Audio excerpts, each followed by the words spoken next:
Centre میں خوش آمدید۔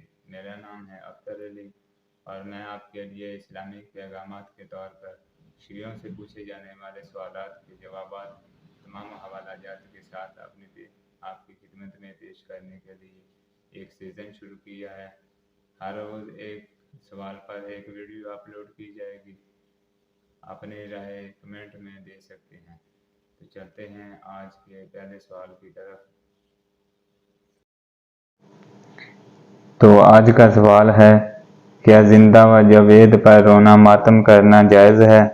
جواب: آج کل علامہ اقبال صاحب کا ایک شعر گردش کر رہا ہے جس کا آخری مصرع ہے، روئیں وہ جو منکر ہیں شہادت حسین علیہ السلام کے، ہم زندہ و جاوید کا ماتم نہیں کرتے۔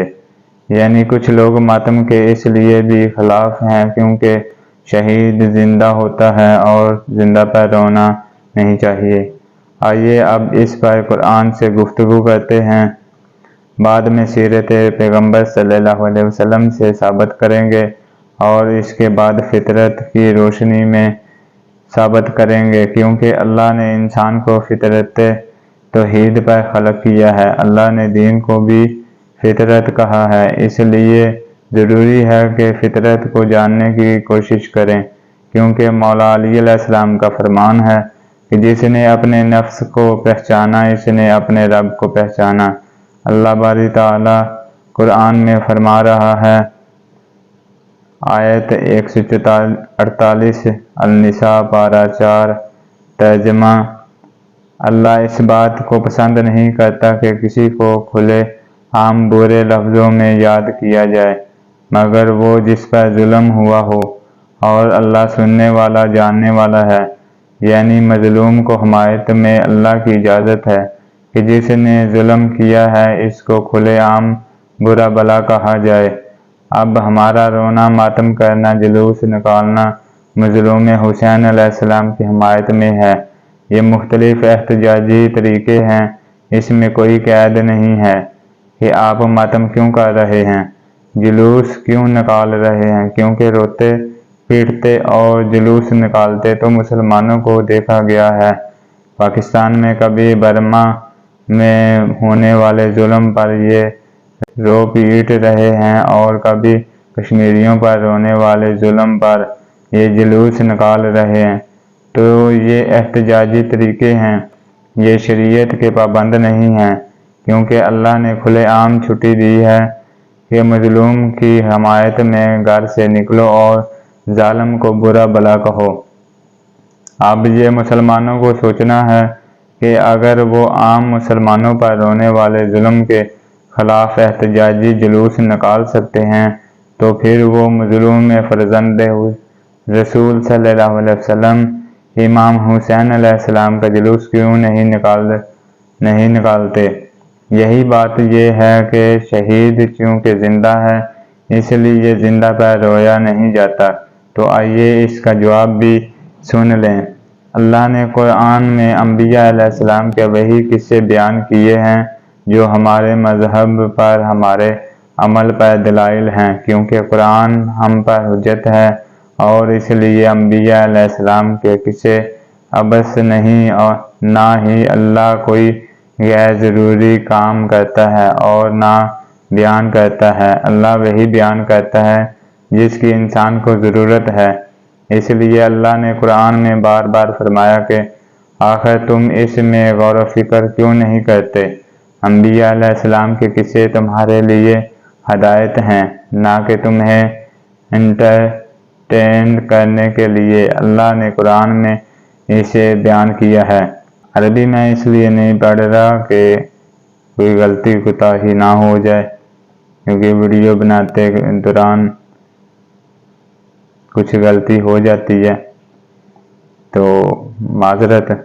ترجمہ: جس وقت یوسف علیہ السلام نے اپنے باپ سے کہا، اے بابا، میں نے 11 ستاروں اور سورج اور چاند کو خواب میں دیکھا کہ وہ مجھے سجدہ کر رہے ہیں۔ یوسف علیہ السلام پارہ 12 آیت 5 ترجمہ: کہا، اے بیٹے، اپنا خواب اپنے بھائیوں کے سامنے نہ بیان کرنا، وہ تیرے لیے کوئی نہ کوئی فریب بنا دیں گے۔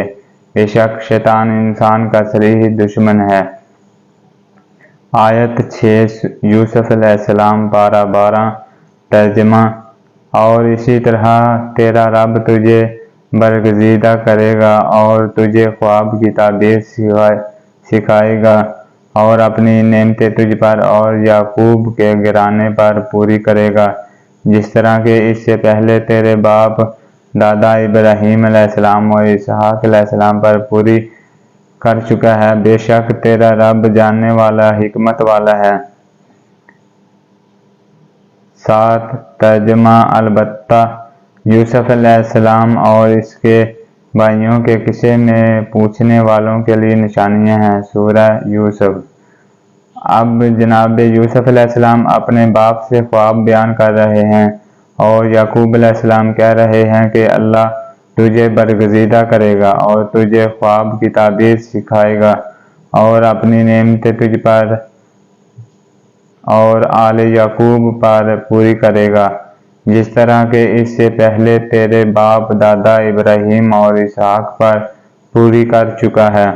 اس خواب کے بعد کا واقعہ ہے کہ یوسف علیہ السلام کے بھائی اسے لے گئے اور اسے کنویں میں پھینک دیا اور جھوٹی کہانی بنائی کہ اسے بھیڑیا کھا گیا ہے۔ حالانکہ اس کی اس چال سے پہلے یعقوب انہیں کہہ رہے ہیں کہ کہیں ایسا نہ ہو کہ تم کھیل کود میں مشغول ہو جاؤ اور اسے بھیڑیا کھا جائے۔ انہوں نے یہی کہانی آ کر اپنے باپ کو سنائی کہ ہم کھیل کود میں مشغول ہو گئے تھے اور یوسف علیہ السلام کو بھیڑیا کھا گیا۔ اور جب یہ بات اپنے باپ کو بتائی تو یعقوب علیہ السلام نے کہا کہ البتہ تم نے ایک جھوٹی خبر اپنے پاس سے بنا لی ہے۔ میں اس پر صبر کروں گا اور اللہ سے اس صبر پر مدد طلب کروں گا۔ اب یعقوب علیہ السلام کو علم ہے کہ جناب یوسف علیہ السلام زندہ ہیں اور انہوں نے جھوٹی کہانی بنائی ہے، مگر چونکہ انہوں نے باپ اور بیٹے میں جدائی ڈال دی تھی، اس لیے وہ اس جدائی میں اتنا روئے کہ خود یعقوب علیہ السلام کے بیٹوں کو کہنا پڑا کہ ترجمہ: اور اس نے ان سے منہ پھیر لیا اور کہا ہائے یوسف، اور غم سے اس کی آنکھیں سفید ہو گئیں، پس وہ سخت غمگین ہوا۔ ترجمہ: انہوں نے کہا اللہ کی قسم تو یوسف علیہ السلام کی یاد کو نہیں چھوڑے گا یہاں تک کہ نکمہ ہو جائے یا ہلاک ہو جائے۔ ترجمہ: کہا میں تو اپنی پریشانی اور غم کا اظہار اللہ ہی کے سامنے کرتا ہوں اور اللہ کی طرف سے میں وہ جانتا ہوں جو تم نہیں جانتے۔ سورہ یوسف۔ اوپر جناب یعقوب علیہ السلام کہہ رہے تھے کہ تمہاری اس جھوٹی کہانی پر میں صبر کروں گا اور اللہ سے صبر طلب کروں گا، مگر یہاں ان کے صبر کو بیان کیا جا رہا ہے کہ انہوں نے اپنے بیٹوں سے منہ موڑ لیا اور کہا ہائے میرا یوسف۔ اب یہ ہائے تب ہی نکلتی ہے جب مظلوم پر رویا جائے، خوشی میں واہ واہ نکلتی ہے اور غم میں یعنی ہائے نکلتی ہے۔ تو یہ اللہ کی طرف سے فطرت میں ہے کہ جب غم ہوتا ہے تو آنسو بے اختیار نکل آتے ہیں۔ باپ اور بیٹے کی محبت اتنی تھی کہ باپ اپنے بیٹوں کی جدائی برداشت نہ کر سکا، حالانکہ جانتے تھے کہ یوسف علیہ السلام زندہ ہیں، مگر وہ اس کے غم میں اتنا روئے کہ ہائے یوسف کہتے رہتے اور اتنا روئے کہ آنکھیں سفید ہو گئی۔ اب اس کے بیٹے جو حقیقت میں ظالم تھے، انہوں نے اپنے باپ سے کہنا شروع کر دیا کہ آخر کب تک یوسف علیہ السلام کو روئے گا، یہاں تک کہ تو ہلاک ہو جائے گا یا نکمہ ہو جائے گا۔ یعنی ظالم جو ہیں وہ ظلم کو چھپانے کی غرض سے مظلوم پر رونے والوں کو روکیں گے، یہ کہہ کر ہم زندہ جاوید کا ماتم نہیں کرتے۔ اللہ نے ایک باپ یعقوب علیہ السلام کا اپنے زندہ بیٹے یوسف علیہ السلام پر رونے کو صبر جمیل کہا ہے۔ اب یا تو اللہ پر الزام لگائیں کہ وہ یعقوب نبی علیہ السلام کے رونے کا صبر جمیل کیوں کہہ رہا ہے، حالانکہ رو رو کر جناب یعقوب علیہ السلام نے اپنی آنکھیں سفید کر لی تھیں، جس پر بیٹوں کو کہنا پڑا کہ کیوں خود کو ہلاک کر رہے ہو، اتنا نہ رویا کرو۔ تو اب مجھے مسلمان بتائیں کہ ایک نبی علیہ السلام اپنے نبی علیہ السلام زندہ بیٹے پر رو رہا ہے تو کیا یہ کفریہ عقیدہ نہیں ہوگا کہ ہم زندہ و جاوید کا ماتم نہیں کرتے؟ اب چلتے ہیں شہید کی طرف کہ کیا اس پر رونا چاہیے یا نہیں۔ تو جناب حمزہ علیہ السلام کی شہادت کا واقعہ تو مسلمانوں نے کتابوں میں لکھا۔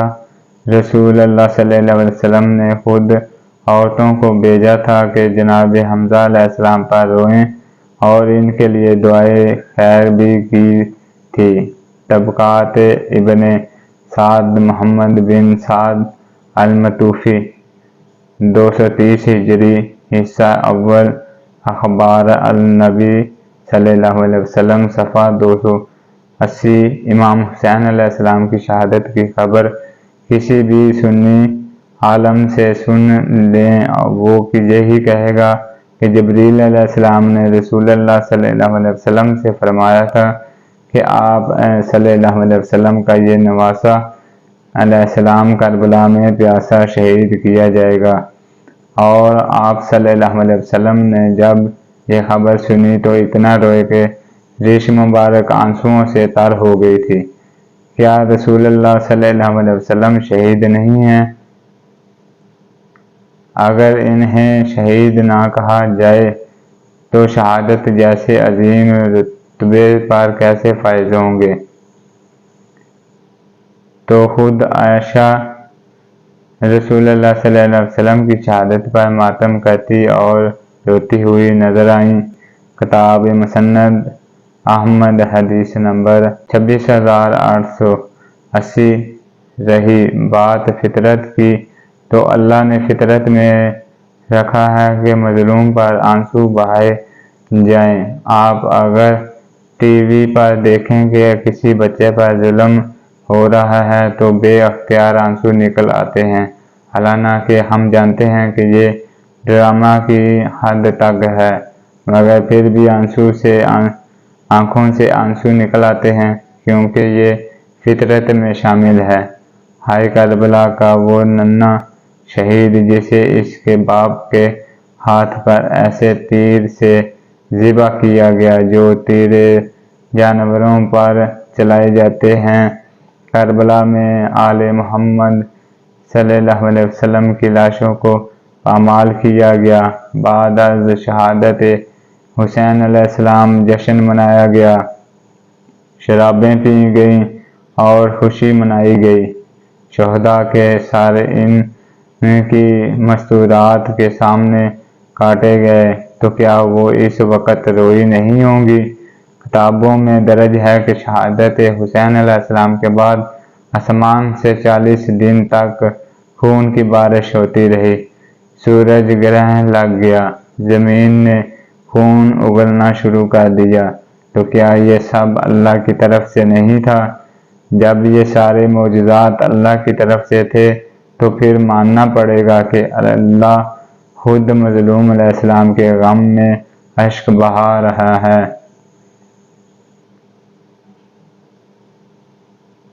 اور وہ عزادار امام حسین علیہ السلام ہے۔ اب اگر کوئی عزاداری کو روک سکتا ہے تو روک کر دکھائے، اس کا اہتمام اللہ کے ذمے ہے۔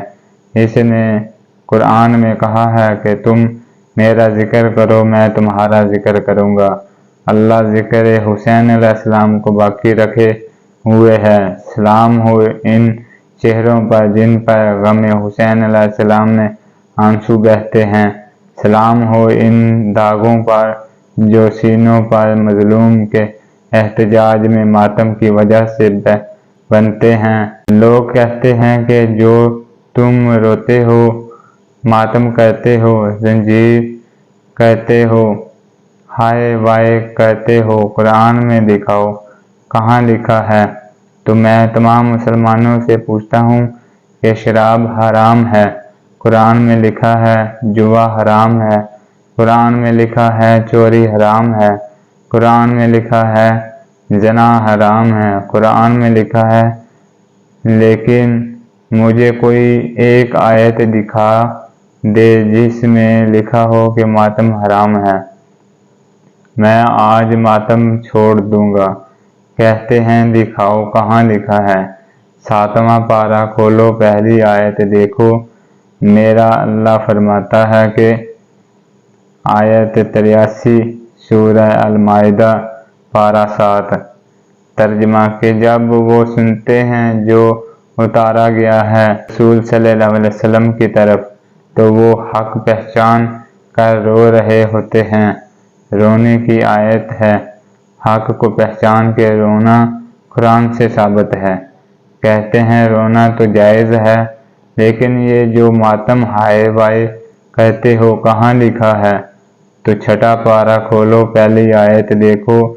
خدا فرماتا ہے، آیت 148 سورہ النساء پارہ 6 ترجمہ کہ اللہ تعالیٰ بری ہی بات پکار پکار کر کہنے کو پسند نہیں کرتا، مگر جہاں کوئی مظلوم ہو جائے خدا کی اجازت ہے۔